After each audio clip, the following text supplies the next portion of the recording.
لا سڵاوتان لێبێ و ئەم کاتتان باش خۆشحاڵم لە گەرماوگەرم لە خزمەتتان نابم. بەڕێزان ئەم شەو دوو تەوەرگفتوگۆی لەسەرەکەین. تەوەریەکەممان تایبەتە بێ بە دۆخی پەیوەندی دیبلۆماسیەکانی عێراق و ئەوەی کە ئێستا لە پەیوەندی دیبلۆماسیەکانی نێوان ئەمریکا و عێراقدا ڕوودەدات. دیارە ئەگەرچی بە تەواوەتی داینەخستووە بەڵام هەڕەشەکان جددین لەسەر داخستنی باڵێزخانی ئەمریکا لە عێراق کە ئەمەش مەترسی دەیان گرفتی ئایندەیی لە ناوخۆی عێراقدا دروست دەکا. هەموو هۆکارەکەش بۆ پاراستنی دیبلۆماتکاران و باڵێزخانەی وڵاتان بە گشتی و ئەمریکا بە تایبەتی لە عێراقدا دەگەڕێتەوە کە ئەمریکیەکان دەڵێن ژیانی دیبلۆماتکارانمان ڕێڕەوی هاتوچۆی دیبلۆماتکارانمان شوێنی مانەوە و باڵێزخانەکانمان پارێزراو نییە و داوا دەکا حکوومەتی عێراقی بە جددی کار لەسەر پاراستنی دیبلۆماتەکانی و دیبلۆماتکارەکانی و باڵێزخانەکەی و باڵێزخانی وڵاتانی دیکەی هاوپەیمانی ئەمریکاش لە عێراقدا بکە. ئەمە بۆ خۆی بووە بە گرفت لە عێراقدا و حکوومەتی عێراقی بە جددی هەوڵەکانی درێژەی هەیە لە چەند ڕۆژی ڕابردوودا سەرۆک کۆمار، سەرۆک وەزیران، سەرۆکی پەرلەمان، سەرۆکی دەستگای دادوەری عێراقی کۆبوونەوەیکی هاوبەشیان کردووە، بەیاننامەی چڕ و جددیان دەرکردووە لەوەی کە هەوڵەکانیان بەردەوام ببێ بۆ پاراستنی دیبلۆماتکاران و باڵێزخانەی وڵاتان. بەڵام کاردانەوەی وڵاتانیش دیسانەوە هەر درێژە و بەردەوامی هەیە. چێ سوود لەم ڕووداوانە دەبینێت؟ بە چه ئاراستەیەکدا دەڕوات ئەگەر ئەمریکا باڵێزخانەکەی دابخات چ کارەسات و چ ڕووداوگەلێک ڕوو لە عێراق دەکەن، کێ زیان دەکا لەمە و چێ سوود لەمە دەبینێ؟ تەوەری گفتوگۆکانمانە بێت. لە تەوریەکەمدا بە میوانداری بەڕێز کار و خۆشناو سەرۆکی ئینستیتوتی توێژینەوەی ئەمریکی کوردی کە بە سکایپ و ڕاستەخۆ لە هاولێرە لەگەڵمانە بێ. کار و سپاس بۆ بەشداریت. ئەوەی ئێستا دەگوزارێت لە پەیوەندی دیبلۆماسیەکانی نێوان ئەمریکا عێراق بە تایبەتی ئەگەر پرسیاری یەکەمم چڕ بکەینەوە لە بابەتی داخستن یا دانەخستنی باڵێزخانەی ئەمریکا لە عێراق، ئەوەی ئێستا ڕوودەدا ئاماژەیە بۆی کە ئەمریکا نیازی جددی هەیە لەوەی باڵێزخانەکەی لە عێراقدا بخا. ئەگەر ئەمریکا ئەم نیازەی هەیە چێ لی سوودمەند دەبێ و چێ لی زیان دەکات؟ بەڵێ سڵاوت لێبێ کاگارام و سڵاو لە بینەرانی بەڕێزی گەلی کوردستان. دیارە پێم وانە کە ئەمریکا بە شێوەیەکی یەکجارەچی باڵێزخانی لە عێراقا دابخات، بەڵکو بەهۆی ئەو مەترسیەی کە حەشدی شعبی یان هێزەکانی سەر بە ئێران خستویانەتە سەر باڵێزخانەی ئەمریکا و هەروەها هێزەکانی ئەمریکا تەنها دەیەوێ باڵەخانەی باڵێزخانەکە دابخا و ئەم نێردە دیبلۆماسیانەی بگوازێتەوە بۆ شوێنێکی ئەمینتر. دنا ئەمە پێم وانە ئەمریکا لەوەیە 100% بیەوێ دەست لە عێراق بەردا، چونکە ئەمە عێراق ئەمریکا بازیشی زۆری بۆ داوە و خوێنی زۆری بۆ ڕشتووە و بەڕاستی ئەگەر جێهێشتنی عێراق بەم سانایی و بەم ئاسانیە بێ ئەمە بۆ ئێران دەستکەوتێکی گەورە دەبێت. بۆیە پێم وانە ئەمە بڕیاری یەکلاکەرەوە بێ. ئەمە تەنها هۆشداریەکی توندی مایک پۆمپیۆ و ئیدارەی ترامپە بۆ مستەفا کازمی کە پێم وایە مانجی هەنجوینی نێوان مستەفا کازمی و ئەمریکا تەواو بووە، چونکە ئەمریکا چیتر پشی ئەوەندە درێژ نییە لەگەڵ مستەفا کازمیە کە سەبری ئەیوبی هەبێ و بەردەوام چاوەڕێی کاتاوەکو ئەو دەتوانێت سێکتەری ئەمن و ئاسایشی عێراق بپارێزێەوە لە ناویشیدا بە نێردە دیبلۆماسیەکان و باڵێزخانی ئەمریکا. بۆیە پێم وایە ئەمە هۆشداریەکی توندە تەنها بۆ ئەوەی کە مستەفا کازمی بکەوێتە خۆی، بۆ ئەوەی بتوانێت جڵەوی ئەمنی و سەربازی عێراق بەتەواوی بگرێتە دەست، چونکە دیارە کە بەهۆی بوونی کۆمەڵێکی زۆر لە گروپ و تاقمی بەناو حەشدی شعبی لە دەرەوەی یاسا لە دەرەوەی دەوڵەت کە ئەمە ناکرێت چەک لە دەرەوەی دەوڵەت بێت، ئەمانە هێشتا ڕێک نەخراونەتەوە و جگە لەوەش ڕۆژانە یاخود هەفتانە دەبینین کە ئەمانە چالاکیان هەیە. یعنی ئەمانە هەر تەنها لە مانجی ڕابردوو لە مانجی هێشتا 25 هێرشیان بە شێوەی موشک و عبووە ناسیفە کردوتە سەر هێزەکانی ئەمریکا و باڵێزخانەی ئەمریکا و هێزەکانی ئەمریکا لە مەتاری بەغداد. بۆیە ئەمە لە هیچ شوێنێکی دنیا قابلی قبولکردن نییە کە تۆ نێردەی دیبلۆماسی نەتوانێت شەوێک بە ئیسراحەت بکەوێ و ڕۆژ بکاتەوە لە بەغداد. بۆیە ئەمە بەڕاستی هەژداریەکی جددی ئیدارەی ترامپ و مایک پۆمپیۆ وەزیری دەرەوەی ئەمریکا بۆ مستەفا کازمی بۆی بتوانێت بەڕاستی خۆی جڵەوی لایەنی سەربازی عێراق بگرێتە دەست چیتر ئەم تاقم و گروپانە کە لەژێر فەرمانی ئێرانن بەم شێوەیە فشار نەکەنە سەر ئەمریکا، چونکە ئەمریکاش ئێستا لە قۆناغێکی سارەنووسازدایە لە مانگێکی ماوە بۆ هەڵبژاردن. ئەمریکا ناوێت بە کوژرانی دیبلۆماتێکی یاخود چەند سەربازێکی ئاستی دەنگەکانی ترامپ دێنە خوارەوە و ترامپ بە دەردی جیمی کارتەر بچێت کە لە ساڵی 79 لە ئێران خۆتان دەزانن کە باڵۆزخانەی ئەمریکا لە تاران بڵێن داگیر کرا خۆ دەستیان بەسەر داگیر خۆپیشاندەران و بۆ نزیکەی 444 ڕۆژ 53 دیپلۆماتکاری ئەمریکی لەوێ دەست بەسەر کران کە ئەمە بۆ هۆی هۆکاری سەرەکی دۆڕاندی جیمی کارتەر ئێستا دۆناڵد ترامپ دەترسێت چارەنووسی بەهەمان چارەنووسی جیمی کارتەر بێ بۆیە دەستی خۆی پێش خستووە چونکە ئەمریکا زانیاری پێشوەختەی هەیە دەستگاکانی هەواڵگیری ئەمریکا ئەویان پێگەیشتووە کە ئێران لە ڕێگەی گروپەکانی پرۆکسی یاخود ئەوانی کە ئەم گروپانەی ڕاستەوخۆ سەر بە ئێرانن کە بە وەلائی ناودەبرێن هەندێکیان کە وەلاییان بۆ ئێران هەیە ئەمانە بەنیاز بوون کە بە شێوەیەک لە شێوەکان سیناریۆیەک بکەن لە عێراق بۆ وێنەی عێراق بەو شێوە بگوازنەوە بۆ شەقامی ئەمریکی کە عێراق شکستی خواردەوە لەگەڵەوەی کە دۆناڵد ترامپ دەڵێ ئێمە قاسم سولەیمانیمان کوشتووە و ئەبوو مادی مهندسمان کوشتووە بەڵام هێشتا عێراق لەژێر هەژمونی ئێران و هێزەکانی حەزی شعبیدایە یعنی فەزیحەیەک بۆ ترامپ بخوڵقێنن بۆ ئەوەی لە هەڵبژاردنەکانی سێ یازدەی 2020 دەرنەچێتەوە چونکە تاکە ئومێدی ئێران کە ئومێدی هەڵچنیوە لەسەرەوەی کە جۆ بایدن دەرچێت کە جۆ بایدن دیموکراتە و ئەوان ئەو ئەندازیاری داڕشتنی ڕێکوتنی ئەتۆمی ئێرانە لەگەڵ ئەمریکا کە بە 5-1 ناسراوە بۆیە ئەوە ئێران ئێستا بۆ ئەوەی کە دۆناڵد ترامپ دەرنەچێت جۆ بایدن دەرچێت دەوێت سیناریۆیەک بخوڵقێنێ تاوەکو وابکە کاریگەری دروستکە لەسەر دابەزاندنی ڕێژەی دەنگەکانی دۆناڵد ترامپ لە ئەمریکا و دەرچوونی جۆ بایدن بۆ ئەوەی ڕێکەوتنامەی ئەتۆمی زیندوو بکرێتەوە و ئابلوقە ئابووریەکانی سەر ئێران لا بدێن و ئێران گەشە بکە و زیندوو بێتەوە لەم ناوچەیە بەڵام ئەمە پلانێکە کە ئەمریکا پێشی زانیوێتی بۆیە ئەمریکا دەستی خۆی پێشخست و هۆشداریی توندی دا کازمی و دکتۆر بەرهەم ساڵح و هێزەکانی عێراق کە ئەمە ناکرێت چیتر بەم شێوەیە هێرشەکان بەردەوام بن بۆ سەر باڵێزخانە و لێرە دیپلۆماتیکانی ئەمریکا. باشە قسەکە ئەوەیە کە ئەمریکا جددی نییە یان ناوێ و بە ئاسانیش دەستبەرداری عێراق نابێ و باڵوێزخانەکەی ناکشێنێتەوە بەڵکو ڕەنگە لە شوێنێکی تر کارەکانی باڵوێزخانەی ئەمریکا لە عێراق ڕایی ببێ. ئەگەر دۆخەکە بەم جۆرە بەردەوام بێ پێ دوایە تونترین هەڵوێستی ئەمریکا بەرامبەر بە عێراق و حکوومەتەکەی مستەفا کازمی چییە بێ لەوە تونتر هەیە کە باڵوێزخانەکەی دابخە؟ وەکو باسم کرد وەکو ڕوونکردنەوە کاک ئارام باڵوێزخانە داخستن بە مانای کێشانەوەی نێردە دیپلۆماسیەکان نییە تەنها بینایەکە دادەخات دەیگوازێتەوە بە شوێنێکی ئارامتر یا ئەمینتر لەوانەیە بەشێک لە نێردە دیپلۆماسیەکانی باتە عەمانی پایتەختی ئوردن لەوانەیە هەندێکی بێنێتە هەولێر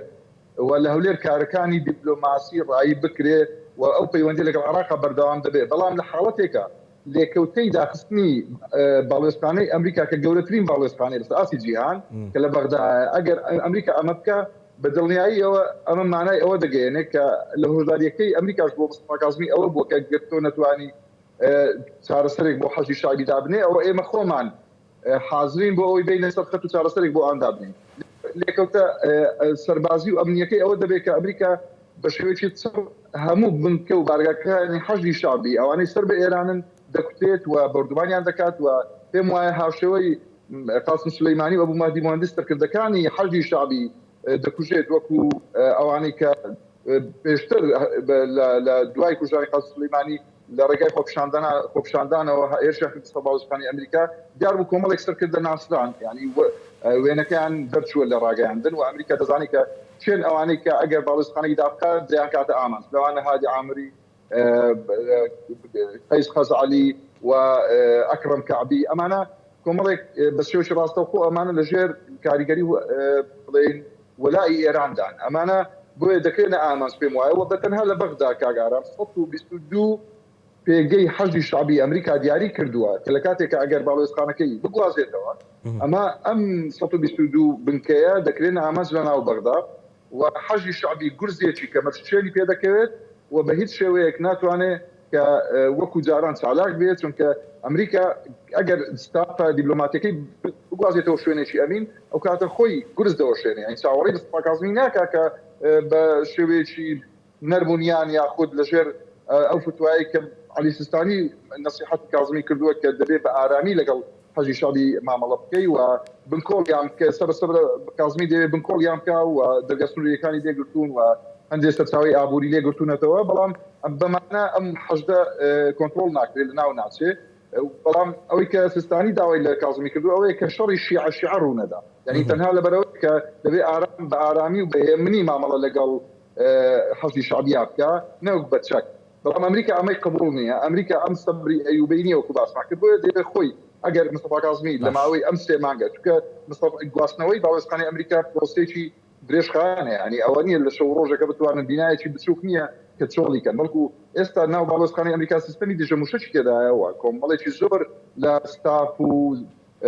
لە پێداویستی و ئەداواتی تێدایە کە ئەمە پێویستی بە کاتە بۆیە 3 مانگی دیاری کردو ئەمریکا ئەگەر لە خلالی ئەم 3 مانگەیە خەت ڕۆژئەیەکی هێشتێتەوە ئومێدێکی زۆر دەتوانم بڵێم ئومێدێکی کەمی هێشتێتەوە بە مستەفا کاظمی ئەگەر لەم 3 مانگەیە مستەفا کاظمی بتوانێت کۆنتڕۆلی ئەمنی بەغدا بکەوە نێردە دیبلۆماتیەکان بە تەواوی ئەمین بن لە خۆیان ئەوە پێم وایە کە ئەمریکاش مڕاجعی ئەم بڕیارەی خۆی دەکاتەوە بە بڕیارەکەی ئاچێتەوە و لەوانەیە بمێنێتەوە بەڵام ئەگەر لەم 3 مانگەیە هەر بەردەوام بن هێرشەکان ئەمە نەک هەر ئەمریکا بەڵکو باڵۆزخانەکانی تری ئەوروپی و وڵاتانی ڕۆژئاوا ئەوانیش لە دوای ئەوەی کە ئەمریکا نامێنێ ئەوانیش هەست بە ئەمان ناکەن و ئەوانیش لەوانەیە باڵۆزخانەکانی خۆیان بگوازن لە دوای ساڵی 2004 هێزەکانی سەد بە موقتەدا سەدر بەم جۆرە بەزەقی دژایەتی هێزەکانی ئەمریکایان کرد و جەنگ شەڕ لە نێوان هێزەکانی موقتەدا سەدر و هێزەکانی ئەمریکا ڕوویدا ئەمە یەکێکە لەو سیناریۆیانی کە چاوەڕێ دەکرێت لە بەرەوەی کەوەکو تۆ باست کردیانی ئەو سەبڕەی ئەیوبی نییە ئەمریکا دەست بکات بەم جۆرە لە مامەڵە لەگەڵ هێزەکانی هەشدی شعبییان بە پێچەوانەوە ئەو هێزانە هێرش بکەن و بە جۆرێک لە جۆرەکان کاردانەوەی سەربازی بنوێنن پێم وایە کە مستەفا کاظمی بارودۆخەکەی زۆر بەڕاستی هەستیارە یعنی ئێستا ئەگەر وێنایەک بدەینە بەڕێست و بینەرانی بەڕێز پێم وایە مستەفا کاظمی وەکو ئەو کەسەوەیە کە لە ناو چێڵگەیەکی مینە ڕێەکە و دەوێ مینەکان هەڵگرێتەوە ئەگەر زۆر بە ئاگات نەبێ مینێک بەڕووی بتەقێتەوە ئەوە کۆتایی پێدێ بۆیە ئێستا مستەفا کاظمی ڕاستە فشاری ئەمریکای لەسەرە و لەلایەکی تریش مەرجعی باڵای شیعەکان دەڵێت دەبێ نابێ شەڕی شیع ڕووبدا و دەبێ بە ئارامی مامەڵەیان لەگەڵ بکەی و ڕاستی مستەفا کاظمیش وەکو کەسێکی بە ئاگا دەزانێت کە گواستنەوەی باڵێزخانەی ئەمریکا لە بەغدا بۆ هەرێمی کوردستان یا بۆ وڵاتێکی دراوسی وەکو ئوردن ئەمە مانای داڕوخانی عراقە لە هەموو سێکتەرەکان چونکە ئەگەر ئەمریکا دەست بە عراقەوە نەگرێ عراق ژێرخانێکی ئابووری سیاسی سەربازی ئەمنی تەندروستی ئەوەندە بەهێزی نییە کە ئەمریکا دەستی لێ بەردا بتوانێت سەپەی خۆی ڕابۆستێت بۆیە پێم وایە کە ئەمە بۆ مستەفا کاظمی فشارێکی زۆر توندە ینی ئەمە پێم وایە ئەمە قورسترین ئیمتیحانە قورسترین تاقیکردنەوەی کە مستەفا کاظمی پێدا تێدەپەڕێت لەم 4 مانگەی دەست بەکاربوونی وەکو سەرۆک وەزیرانی عراق و دەبێت ئەو بڕیاری یەکلاکەرەوە بدات چونکە ڕاستە هەندێک بڕیاری داوە هەندێک ئیجراعاتی کردووە هەندێک لە ڕموز و سمبوڵی حەشدی شعبی کە لە دەستگا هەستیارەکانی مخابراتی عراقی یان سوپای عراقی دابوون هەمووی لابردوون بەڵام ئەمە کافی نییە چونکە ئەمانە دەبێت ئەم هێزانە لە پەلوپۆ بخرێت نابێت ئەم هێزانە شەڕانە بتوانن لە ناو بەغدا کە پایتەختی عراقە مشتک بارانی باڵۆزخانەی ئەمریکا و هێزەکانی ئەمریکا هاوپەیمانان بکەن چونکە لە بنەڕەتدا هاوپەیمانان بۆ ئەوە لە عراقن کە هاوکاری هێزەکانی هێز ئەمنیەکانی عراق بکەن بۆ داعش بە تەواوی تێک بشێوە عراق بتوانێت سەپەی خۆی بوەستێەوە تدریب و ڕاهێنان بە هێزەکانی عراقی دەکەن ئەمانە ئەگەر بەردەوام هێرشیان بکرێتە سەر بەڕاستی ئەمە قابلی قبولکردن نابێت لەلایەن ئەمریکا و ئەمریکا ئێستا ئیشی خۆیەکە ئێستا دەستی بە پرۆسەی گواستنەوەی بە شوێنەی ئەگەر بشێ بڵێن باڵێزخانەکەی کردووە و سێمانجی دێت تاوەکو بە تەواوی ئەم بینایە چۆڵ دەکات بەڵام ئەوە مانایوە نییە کە بڕیاری یەکلاکەرەوە بێ وەکو باسم کرد ئەگەر لەم سێمانگەیە مستەفا کاظمی توانی کە خۆی کۆنتڕۆلی داڕدۆخەکە بکاوە ئەمریکاش بە بڕیارەکەی ئاچێتەوە باشە پرسیارێک هەیە لەسەر بابەتی گواستنەوەی دیبلۆماتکاران و بابەتەکانی دیکەی بەشەکانی دیکەی کۆنسوڵخانەی ئەمریکی قسە هەیە لەسەرەوەی کە وەکو تۆوتت بەشێکی لە هەولێر بێ بەشێکی لە عەمان بێ ئەوەی تایبەتە بە هەرێمی کوردستان و هەولێر باز لەوە دەکرێت هاتنی دیبلۆماتکارانی ئەمریکی و گواستنەوەی بەشێک لە باڵێزخانە بۆ هەرێمی کوردستان جۆرێک لە خراپە یان جۆرێک لە نەکبەتی ڕوو لە هەرێمی کوردستانەکە لەو کاتەدا هەرێمی کوردستان دەکەوێتە بەر نەعرەتەی دوژمنانی ئەمریکی ئەمە لای تۆ چۆن لێکدانەوەی بۆکەی بەڵێ پێم وایە کە ئەمە تاڕادەیەک بۆ چوونێکی ڕاستە، چونکە هەرێمی کوردستان ئەو کاتە ئەگەر بە تەواوی ببێتە بنکەیەکی ئەمریکی و ببێتە مۆڵگەی نێردە دیپلۆماتیەکانی ئەمریکا، ئەو کاتە دەبێتە بەڕاستی دەبێتە شوێنی چاوتێبڕینی نارەکانی ئەمریکا کە یەکێک لەوانە ئێرانە و کۆمەڵێک لایانی تریش هەن لەم ناوچەیە کە لەگەڵ ئەمریکا هەڵ ناکەن. بۆیە هەرێمی کوردستان ئەو کاتە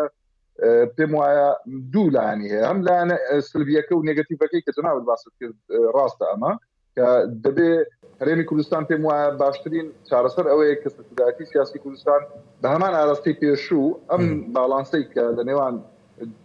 هەردوو نێیان ئەمریکا و ئێرانە پاراست بووی ئەم باڵانسە هەر بەردەوام بپارێزێ، ئەم هەڵسوجیە بپارێزێ بە هەمان ئاراستەی ڕابردوو سیاست بکە، چونکە دەبینین ئەمریکا لە هەولێر گەورەترین کۆنسوڵخانەی هەیە و دەیکاتەوە لە هەولێر، بەڵام لە هەمان کاتیشە لە هەولێر سلێمانی کۆنسوڵخانەی ئێرانیشێ کەمە دوو لایەنی نەیارن، ئەمە مانای ڕاگرتنی باڵانس و ئەو هاوسەرگیریە. بۆیە پێم وایە کە لایەنە نەرێنیەکەی ئەوەیە کە هەرێمی کوردستان دەبێتە جێگای چاوتێبڕینی نێرانی ئەمریکا و ڕاستی مامەڵەی لەگەڵ ناکەن، چونکە هەرێمی کوردستان لەگەڵ ئێرانە تەنها بەرژەوەندی بڵێن سیاسی نییە بەڵکو بەرژەوەندی ئابووریشی هەیە و پێویستە کە ئەو باڵانسەی کە هەرێمی کوردستان پێشووتر ڕایگرتووە هەر بەردەوام بێ. لەلایەکی تر لایەنە ئەرێنیەکەی ئەوەیە کە ئەگەر ئەمریکا بیەوەیە کە بە تەواوی هەرێمی کوردستان بکاتە بنکەیەکی یاخود مۆڵگەی خۆی لەم ناوچەیە و بیکاتە ئەلتەرناتیڤی بەغدا، ئەمە دەبێت بە ڕێکەوتنێکی دیکیۆمنتی نەک قسە، دەبێت بە ڕێکەوتنێکی ئیمزاکراو بێ کە گرنتی و متمانەی ئەوە تەواو بداتە هەرێمی کوردستان، خەڵکی هەرێمی کوردستان و سەرکردایەتی سیاسی هەرێمی کوردستان کە خەڵکی هەرێمی کوردستان پارێزراو دەبێ، چۆن لە هەولێر سیستەمی پاتریۆتی داناوە و بنکەی خۆی لە ناو مەتاڕی هەولێرا بە تەواوی پارێزراوە و بە هیچ شێوەیەک مەترسی هیچی لەسەر نیە، چونکە سیستەمی پاتریۆتی بە هەمان شێوە دەبێت بۆ هەموو کوردستانیش ئەم غیتا ئەم چەترە هەبێت کە ئەمریکا زەمان و گرنتی پاراستنی هەرێمی کوردستان بدا لە هەموو ئەو نێرانەی کە لەبەر ئەمریکا تژایەتی هەرێمی کوردستان دەکات. وەکو هەڵشێوە دەبینین کە ئەمریکا یەکێک لە ئامانجە سەرنجەکانی لە ڕۆژهەڵاتی ناوەڕاست پاراستنی ئیسرائیلە، لەبەرچی چونکە ئیسرائیل لاوپەیمانێکی سەرەکی ئەمریکا بە هیچ شێوەیەک ئەمریکا سازش لەسەر ئاسایشی ئیسرائیل ناکات و پاراستیەتی تاوەکو ئێستا بە هەمان شێوە ئەگەر ناچار بێ هەرێمی کوردستان بکەوێتە بەرەی ئەمریکا، ئەوە دەبێت ڕێکەوتنێکی دیپلۆماتاری واژوکرا و هەبێ بۆ زامنکردنی ئەمن و ئاسایشی هەرێمی. باشە کاروخ هاوارشاد پرسیاری کردووە لە فەیسبوک، دەڵێ ئێران چه سوودێک دەبینێت لە کشانەوەی ئەمریکا ئەگەر ئەمریکا بێ بکشێتەوە یان کارەکانی لە بەغدا ڕابگرێ گەر بۆ ماوەیەکی کاتیش بێ؟ بەڵێ دیارە ئێران مەبەستی ئەوەیە کە ململانەی سیاسی زۆر قوڵ هەیە لەسەر گۆڕەپانی عێراق لە نێوان ئەمریکا و ئێران و لە 17 ساڵی ڕابردوو ئەگەر بەشی زۆری شاکەیت کە ئێران سەرکەوتوو بووە لە کۆنتڕۆڵکردنی بڵێن ساحەی سیاسی عێراق و لەوەی کە هەژمونی خۆی خستۆتە سەر عێراق. لە 4 مانگی ڕابردوو ئەمریکا بەتایبەت دوای کوژدانی قاسم سلەیمانی ئێران گوزێکی کەمەرشکێنی پێکەوت و دوای ئەوەی کە قاسم سلەیمانی دەکوژدێ بەڕاستی لە ماڵی شیعە و ئەم لایەنانەی کە هاوکاری ئێرانن یاخود سەر بە ئێرانن تەواو دەشڵۆژێن و بەتایبەت دواتر کە مستەفا کاظمی دێک کە ئەو پرۆ ئەمریکایە، یعنی لە زیاتر لایەنی ئەمریکا دەگرێت ئەگەر بشێ بڵێین، وەلو ئەویش باڵانس ڕابگرێت بەڵام زیاتر بەلای ئەمریکا دەشێتەوە. ئەمە بە تەواوی دەستی ئێرانی لە عێراقە لاواز کردووە. بۆیە ئێران دەیەوێت بە هەموو شێوەیەک یەکەمیان تۆڕەی قاسم سلەیمانی بکاتەوە و ئەمە ئەگەر باڵێۆزخانەی ئەمریکا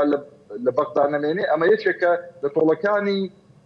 ئێران وای حساب دەکات کە ئەمە یەکێکە لە تۆڵەکانی قاسم سلەیمانی و بە سەرکەوتن بۆ خۆی لە قەڵەمی دەدا. بەڵام لە هەمان کاتیشە عێراق بەڕاستی ناکرێت ببێتە گۆڕەپانی یەکلاکردنەوەی ململانی ئێران و ئەمریکا، چونکە ئێران کێشەی نییە کە ئەگەر عێراق بێتە قوربانی، یعنی ئەم خاڵە زۆر گرنگە کاگاران دەبێت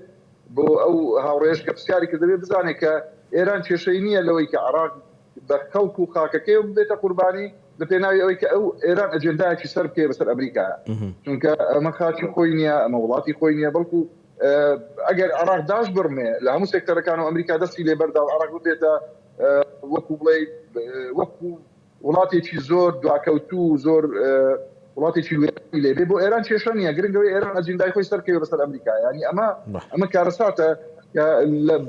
بە زەرەری خەڵکی عراق تەواو دەبێت کە ناکرێ عراق بکرێتە گۆڕپانی ئێران و ئەمریکا. کاکارۆخ دوا پرسیار تایبەت بە ئەمریکا گەرچی لەسەر تەوەری بەرنامەکەمان نییە لە تەوەری دووەمدا من ئەم بابەتە باسەکەم لەگەڵ میوانە بەڕێزەکەمدا بەڵام دیبەیتی دۆناڵد ترەمپ و جۆ بایدن بەڕێوە چوو کاردانەوەکانی چۆنن وەکێ بە سەرکەوت و دانراوە لەم دیبەیتە؟ وڵای کاگارم ئەم دیبەیتە من پێم وایە ئەمە لاوااسترین دیبیت بووە لە مێژووی ئەمریکایە چونکە لە ساڵی 1960ەوە کەم دیبیت لە نێوان جۆن کەنەدی و ریچارد نیکسن دیبیتی تەلەڤیزیۆنی ئەنجامدرا بۆ یەکەم جار لە ئەمریکا و تاوەکو ئێستا هەموو بەربژێرەکان دیبیتیان کردو ئەم دیبیتی شەوی ڕابردوو لاوااسترین دیبیت بووە و خراپترین دیبیت بووە چونکە هیچ یەکێک لە بەربژێرەکان نەیتوانی کە بەرنامەی کاری خۆی پرۆژەکانی خۆی بۆ خەڵکی ئەمریکا پێشکەش بکات و بەڵکو هەری لە جۆ بایدن و دۆناڵد ترەمپ ینی بە شێوەیەکی زۆر دەتوانم بڵێم چاوەڕوان نەکرا و هێرشیان کردە سەر یەکتر کە نیان هیچیان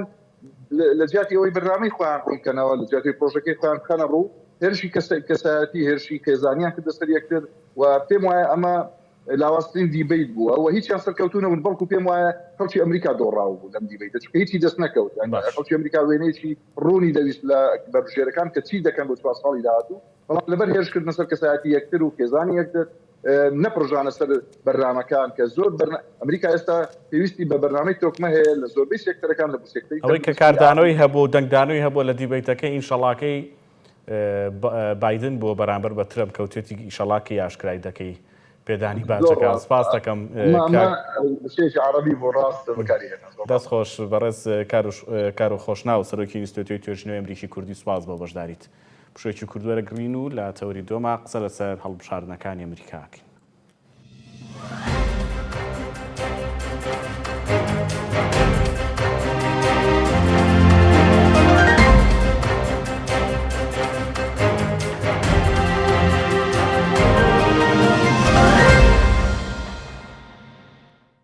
جارێکتر سلااوتان لێبێ قسەمان لەسەر هەڵبژاردننی سەرۆکایەتی ئەمریکا دەبێت کە کەمتر یاخود دەتوانین بڵین مانجێکی ماوە کە هەڵبژاردننی هەموو وڵاتانی دنیا پەیوەستە بە ناوخۆی ئەو وڵاتەوە تەنها ئەمریکا نەبێ کاتێکە هەڵبژاردن دەکا و سەرۆک دیارریەکە هەموو وڵاتانی دنیا چاویان لەسەرێتی و هەمیشە وڵاتانی دنیا باگراوندی ئەو کەسانی کە کاندیدن بۆ سەرۆکایەتی ئەمریکا دەخوێننەوە هەڵوێستەکانی ڕابردووی سیرەکەن هەر یەکە و لە دووربینی بەرژەوندەکانی خۆیەوە سەیری ئەو سەرۆکەی ئەمریکا کات. ئەم ساڵیش تەبعاً دنیا یعنی گۆی زەوی بەگشتی هەموو وڵاتانی دنیا لە ئەزمەی هاوبەش و چوونیەکدان لە دابەزینی نرخی نەوت و تێکچوون و داڕمانی ئابووری جیهانی و بڵاوبوونەوەی پەتای کۆرۆنا و ئەمریکاش هەمیشە کە خۆی بە سەرکردە و زلهێزی وڵاتان دەزانێت بۆیە سەرۆکەکەی گرنگە بۆ هەموو وڵاتان چێ دەبێت بە سەرۆک و بەرنامە و کارنامەی چییە. لەگەڵ هێم سەعید ماستەر لە زانستە سیاسەکان وایە گفتوگۆکەین لەسەر بابەتی هەڵبژاردننی سەرۆکایەتی ئەمریکا. کاگە من بەخێر بێ ئەگەر چی یعنی بڕیار دەدرا و هەڵدەوە شوێنرایەوە کە دیبیتی سەرۆکایەتی ئەمریکا بکرێ بەڵام دوجار شەوی ڕابردوو دیبیتەکە بەڕێوە چوو بۆ ئێمە شەو بەڵام بۆ ئەوان ڕۆژ ڕابردوو بەڕێوە چوو دیبیتەکە. کاکارۆخ لە دوایین قسەکان لە لێم پرسی وتی خراپترین دیبیت بووە لە دوای ساڵی 1960ەوە کە کرابێ لە ئەمریکا. ئێستاش پێشەوەی بچینە بەرنامەکە تۆش دیسانەوتت یەکێک بۆ لە خراپترین دیبیتەکان یا خراپترین دیبیتی کاندیدانی سەرۆکایەتی ئەمریکا بووە. ئەم کاردانەوەنە لە چیەوە سەری گرتووە کە بە خراپترین دیبیت ناوەبرێ؟ بەڵێ بە گوێرەی با بڵێن ئەو دیبیتانی پێشتر کە کاندیدەکانی ئەمریکا کردویانە دیبیتێک بووە کە ئەنجامی داوە بەدەستەوە یعنی لە لای بینەر لە لای شەقامی ئەمریکی کاریگەری هەبووە لەسەر گۆڕانی بیرروبۆچوونی هاوڵاتی ئەمریکی. بەڵام ئەم دیبیتەی نێوانی ترەمپ و بایدن دیبیتێک بوو زیاتر وەک چۆنەڵێ دیبیتێک لەسەر شخصیەتی کەسایەتی هەردوو لایەن قسەکردن لەسەر شخصیەتی کەسایەتی هەردوو لایەن کۆمەڵێک دابەزینە لەسەر ئاستی کۆمەڵێک قسە و با بڵێن تەشیرات بە یەکتر و بۆ نمونە با بڵێن بە گوێرەی ڕێخستنی بەرنامەی دیبیتەکە کە ئەبوو کەسیان قسەیان بە یەکتر نەبڕایە و هەروەها با بڵێن لە پرۆگرامی بەرنامەکە دەرنەچوونایە بەڵام چەند جارێک پێشێلی ئەوە کرا و هەروەها چەند جارێک هێرشیان کردە سەر یەکتری و ئەو ئەنجامەی نەبوو کە چاوەڕێەکرا. باشە لە نێوخۆی ئەمریکا هەموو جارێک دیبیتەکان کە تەواو دەبن یعنی کاردانەوەی خەڵک بەرامبەر دەنگدانیان بە سەرۆکاتیەکان دوو کەسەکە دوو کاندیدەکە دەگۆڕێ پێ دوایە ئەمە ئەو کاریگەری لەسەر تاچی ئەمریکی جێهێشت بێ بەپێی لێکدانەوەی میدیای ئەمریکی هیچ لە قەناعەتی خەڵکی گۆڕی یان وەکو تۆ دەڵی بە خراپترین یان ناو بردووە هیچ کاریگەری لەسەریان نەبوو لەوەی کە دەنگیان بۆ بایدن یان ترامپێک لا بکەنەوە. بەڵێ ئەوترێت لە 5 هاوڵاتی ئەمریکی 3 هاوڵاتیان لە یەکەم دیبیتی نێوانی کاندیدەکانە یەکلا ئەبنەوە کە دەنگ بە کامیان بدەن. بەڵام لەم دیبیتانە بە گوێرەی سیانیانی ئەمریکی ئەم دیبیتە دیرگایەکی وای نەدا بە بینەر کە بزانرێ چ لایەکیان بەهێزن و چ لایەکیان لاوازە. بەڵام باسی لەوە کە سیانیانی ئەمریکی باسی لەو بەرکە ترامپ توانای کۆنتترۆلکردنی با بڵێن ستەیجی هەبوو و توانی با بڵێن 39 دقە و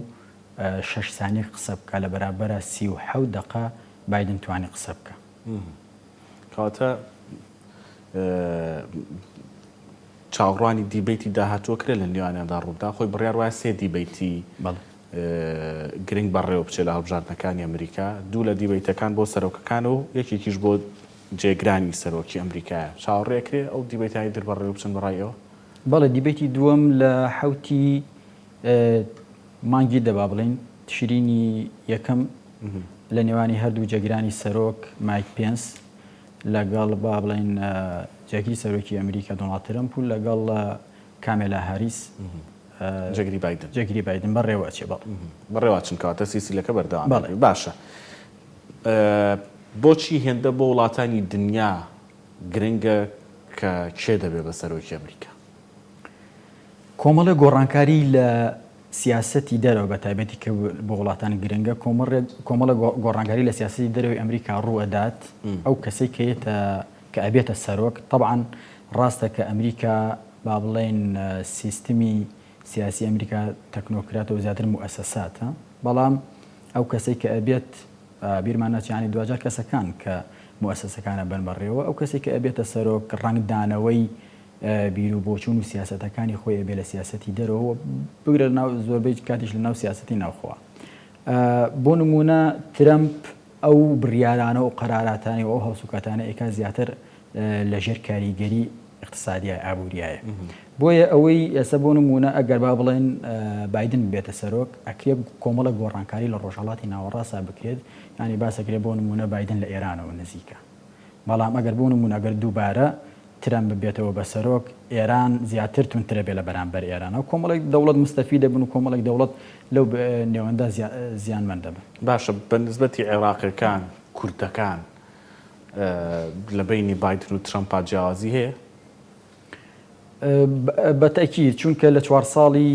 یەکەمی ترامپە دوو هەڵوێست دوو کردداری ترامپ بە خراپە شکاوە بەسەر کوردەکانە یەکێ لەوانە بڕیاری کشانەوەی بوو لە سووریا ئەوی تریشیان 16 ئۆکتۆبەر بوو کامە بە نسبەت کوردەکانەوە سەربەیەک بوو ئەوە لە با بڵین لە پێشتری شات بایدنەوەی ڕاگەاندوە کە زیاتر نزیکە لە کوردەکان و هەروەها با بڵێن عەرابی ئەو هینەیە ئەو پێشنیارەیە کە دەوڵەتی عێراقیدا بەش بکرێ بۆ 3 بەش دەمێت دوای ئەمەش ئەو زیاتر ڕوونکەینەوە پرسیارت لەسەرەوە لێ باش. بایدن وەکو تۆ وتت خاوەنی بیرۆکی دابەشکردنی عێراق بۆ 3 هەرێمی کوردی سونی شیعی ئەو خەونە هەیە کە بایدن دەربچێ و ئەمە بکات یعنی مەرجە کە بایدن بوو بە سەرۆکی ئەمریکا هەنگاو بنێ بەرەو جێبەجێکردنی و بڕیاری خۆی یانە بڕیارە کاتێک کە دراوە بایدن تەنها پیاوێکی سیاسی بۆ وەکو بیرۆکەیەک پێشکەشی کردۆ مەرج نییە کە دەبێت بە سەرۆک جێبەجێ بکە. بەڵێ بە دڵنیایی ئەوە بڕیارێکی زۆر قورسە هەروە ینی بەسانایی با بڵێن سیاسەتی ئەمریکا لە ڕۆژهەڵاتی ناوەڕاست ناچێتە ژێرباری کۆمەڵی قەراراتی قورسی ئاوا کە لە ڕابردووە نەتوانراوە شتی وا بکرێ. ئەگەر بێت و با بڵێن بایدن ببێت بەسەرۆک ئەکرێت کۆمەڵێک هەڵوێستی هەبێ لە بەرژەوەندی کوردەکان بنەک ئەوەی با بڵێن بتوانێت گۆڕانکاری گەورە بکە وەک دروستبوونی دەوڵەت یا با بڵێن بەهێزبوونی پێگەی کورد لە ڕۆژهەڵاتی ناوەڕاستە. بابن ئەگەر یەکی لەو گۆڕانکاریانە ئەگەر ئەنجام بدرێت بەنسبەت کوردەوە با بڵێن ئەرێنی بێ ئەوە بێکە لە سووریا کوردەکان پارێزراوترە بن لە بەرامبەر داگیرگاریەکانی ئەردۆغانە وها لە عێراقیش بە هەمان شێوە ئەو دەسوەردانانەی کە ئەو تۆباران و دەسوەردانانی کە لە هەرێما ئەکرێت ئەوانە لەوانەیە سنوودار ئەبێت و نامێنێ. باشە لە سەردەمی یعنی هەڵبژاردننی خولی پێشووی سەرۆکایەتی ئەمریکا کە ترامپ دەبێت بە سەرۆک بابەتی دەسوەردانی وڵاتانی دیکە لە هەڵبژاردنەکانی ئەمریکا بابەتی گەرم بووە لە کۆڵنەی جدی لەسەر کراوە تەنانەت گەیشتووە و کە ئەو ئاستەی کە بڵین ترامپ ببرێتە بەردەمی ئەنجومەنی نوێنەران و ئەنجومەنی پیران بۆی جوابی ڕاستی ئەمانە بداتەوە. ئێستا لە دیبەیتەکەشا کە گفتوگۆ ئەکرا زۆر باسی ڕووسیا دەکرا و ترامپ پێیوت ئێستا مەترسیدارتر لە ڕووسیا لە بەردەممانایە کە چینە. بە فعلی یا بە جددی شتێکەیە بە ناوی دەسوەردانی وڵاتان لە هەڵبژاردننی ئەمریکادا کە تای تەرازۆکە بەلایەکێک لە سەرۆکەکانە بگۆڕێ ڕووسیا ئەم توانایی هەیە چین ئەم توانایی هەیە؟ بەڵێ بەگشتی ئەوە ئەتوانین بڵین بەکارهێنانی کۆمەڵێک با بڵین هەڵوێستە کۆمەڵێک دیاردەیە لەلایەن کاندیدەکان لە پێش انتخاباتە کۆمەڵێک مابنۆکو تای هەڵبژاردن بەرزێتەوە کۆمەڵێک شت بەکارهێنن تونتری ئەەکەنەوەی کە لەوانەیە بۆ نمونونەکە ترەمپ ئەڵێت گزی ئەکرێت لە هەڵبژاردنەکانە و کۆمەڵێک لایەن تۆمەتبارەکات ئەمە لەوانەیە پارسەنگی دانکانی بکات لە هەڵبژاردنەکانە بەڵام بە شێوەیەکی گشتی ئەو دەنگدانە ئەو دەسوەردانە ڕاستە و خۆکە ئێمە باسی لێوەکەین بەو شێوەیەی ئەگەر بکرێت لە ڕێگە ئەلکترۆنیەوە مەگەر ئەو دەستوەردان ناڕاستەخۆش ئەوەیە کە بۆ نمونە معاملەی رووسیا و چینە بێ لەگەڵ ئەمریکا کە لە بەنسبەت ترامپەوە با بڵێن تۆمەتبارکردنی چین بە بڵاوبوونەوەی ڤایرۆسی کوران و خستن ئەستۆی ئەو لە بەرژەوەندی ئەکید ترامپە و وڵاتیانی ئەمریکا و شەقامی ئەمریکی شەوەی پێخۆشە هەروەها رووسیاش وەک دوژمنێک ناساندنی وەک ئەوەی کە دەسوەردان لە بە هەمان شێوە ئێرانیش بیرمان نەچێ لە هەڵبژاردنەکانی ئەمریکا ئەمە ڕەوایەتێکەدا بە ترامپ کە ئەگەر بێت و دەنگەکان لە بەرژەوەندی ئەو نەبێت سومەکانی دەنگدا مابڵێن لە بەرژەوەندی ئەو نەبێ ئەو بڵێت تەزویر کرا و دەسوەردان کرا و وەک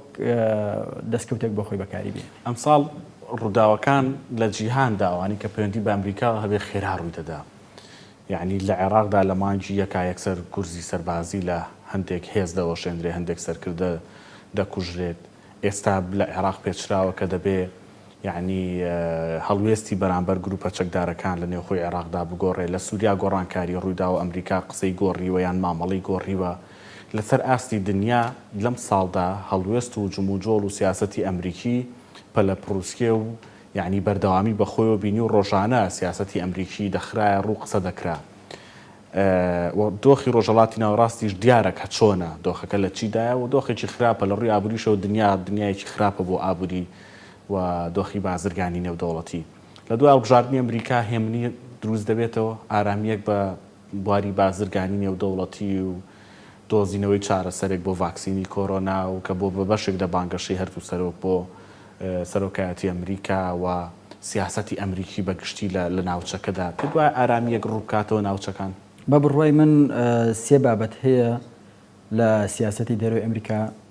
گۆڕانکاری بەسەران نایە ئەگەر بێت و هەر کاندیدێک بایدن بێ یان ترەمپ بێ و هەر با بڵێن هەر ئیدارەیەکی تر بێت کە جارێ ئەمە بەردەوامی ئەبێت. ئەویش مەسلەی ئێران و هەروەها بابەتی کۆرۆنا کەمانە بەردەوامیانە بێ و هەروەها ئەو چالاکیانەی کە لە دەرەوە لە چوارچێوەی سیاسەتی خارجی ئەمریکا ئەکرێ بۆ نمونە لە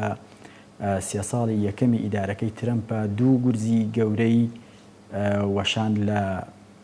با بڵێن ڕێکخراوی تیرۆریستی و داعش و کەوەک دەستکەوتێک بۆ ترەمپ با بڵێن هەژمار کرا و ئەمیرەکەشیانی کوشت و هەروەها کەسی دووەمی ئێرانی کە قاسم سلێمانی بوو ئەویش کوشتی کە ئەوەش بۆ نمونە ئێستا ئێران ئەوە بووە بە بەشێک لە سیاسەتی دەرەوەی ئەمریکا هاوڵێن پرۆسی ڕوبەڕووبوونەوەی ئێرە. باشە هاشم سارتکی نووسێتیڵێ بایدن ببێ بە سەرۆکی ئەمریکا بۆ کورد چۆنە بێ بەڕای ئەو. بەڵێ بایدن ئەکرێ من لە دوو خاڵایانی لە دوو لایەنەوە لە لایەنەکەەوە بە باشی ببینم و لە لایەنێکشەوە بەخراویم لەو لایەنەوە بە باشی ئەبینم کە بایدن دژی سیاسەتەکانی ئەردۆغان و پشتیوانی لە ڕابردووە لە کوردەکان کردووە بە نسبەت بە تایبەت کوردەکانی سووریا بایدن پاڵپشتێکی باشە بێ بۆ کورد. بەڵام لە بەرامبەرە بایدن ئەکرێت با بڵێن لە بەرامبەر ئێرانە بایدن زیاتر گرنگی بە دیبلۆماسیت بداوە هەروەها بگەڕێتەوە بۆ مێزی دانوستان لەسەر بەرنامە ئەتۆمیەکەی ئێران کە ئەمە با بڵێن جمو جوڵەکانی ئەمریکایان با بڵێن سیاسەتی ئەمریکا بەرامبەر ئێران با بڵێن توندیەکەی نامێنێ هێواشە بێتەوە لەولاوە کێت با بڵێن ئێران وەک بینیمان لە سەردەمی ئۆباما زیاتر یانی ئەو هەنگاوەی ناو لە کۆمەڵی وڵاتانی با بڵێن بە تایبەت لە عێراقا با بڵێن دەسوەردانی کردو هاتە پێش و خۆی سەلمان لە وڵاتەیە. لەبەرەوە بایدن لە ڕوویەکەوە ئەکرێ بڵێن باشە بۆ کوردەکان ینی هاوسۆزە بەرامبەر کوردەکان بۆ پێشی کە 47 ساڵە خۆی لە سیاسەتی ئەمریکایە و دۆخی کوردەکان و مێژووی کوردەکان باش شارەزایە.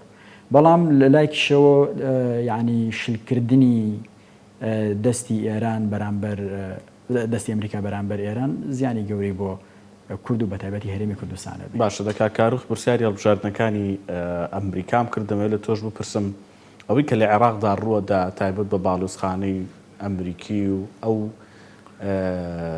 فشارانی کە ئەمریکیەکان لەسەر عێراقیانە بۆ داخستنی باڵوسخانەکە و بۆ ڕووداوانی ڕوودەدەن خوێندنەوەت بۆی چییە؟ بە بڕوای من پێشتیش باسی ئەوم کردووە کە ئەمریکا باڵوسخانەکەی و سەربازەکانی لە عێراق ناکشێنێتەوە قەناعەتێکی منە بە ئەگەرێکی زۆرەوە تەبان چونکە کۆمەڵێک مەساڵحی گرنگی لە ناوچەکە هەیە با بڵێن کۆمەڵە کۆمپانیای لە عێراق هەیەەوە بەرهێنانەکە بە ملیۆنان دۆلار وە بەرهێنانەکە هەروەها گرنگی باڵۆسخانەکەی ئەمریکا لە عێراق ئەگەر یانی کۆمەڵێک بەوردی لەسەر باڵۆسخانەی ئەمریکا بخوێنەوە کۆمەڵێک ینی خاصیەتی تابەتمەندی هەیە وەکو بڕی تێچوونەوەکو ئەو ئێحتیمامی کە پێی دراوەکو ئەو کاریگەری لەسەر سیاسەتی خارجی ئەمریکا هەیەتی بڕوا ناکەم کە بکشێنێتەوە جێبێڵێ و هەروەها عێراق لە ڕۆژهەڵاتی ناوەڕاستە با بڵێن عێراق چەقی مرکزە لە ڕۆژهەڵاتی ناوەڕاستە پێگەیەکی گرنگە بۆ ئەمریکا ئەگەر بێت و جێبێڵێ واتە جێهێشتنی ڕۆژهەڵاتی ناوەڕاست بۆ دوژمنەکەی کەویش ئێرانە. هەروەها خاڵێکی تر کە ئەمە زۆر گرنگە ئەمریکا هەموو هەوڵێکی ئەوەیە کە چۆن بتوانێت کۆسپێک تەگەرێک بخاتە بەردەم ڕێگەی حەریری سینی کە نەگاتەوە سەر لە ئێرانەوە بێت و نەگاتەوە سەر یەکێتی ئەوروپا بە تایبەت ئەم ئاسایکردنەوەی پەیوەندیانەی ئەمریکا لە ئیسرائیل لەگەڵ وڵاتانی عەرەبی بە بڕوای من ئەمە بۆ ڕێگیریکردنە لەو هەژمونەی چین و رووسیا بۆ ناوچەکە. سپاس دەکەم بەڕێز هێمن سەعید ماستەر لە سیاسەتی نێودەوڵەتی سوپاس بە بەشداریکردن. سپاس بۆ ئەوەش کە بینەر بوون شاد بن.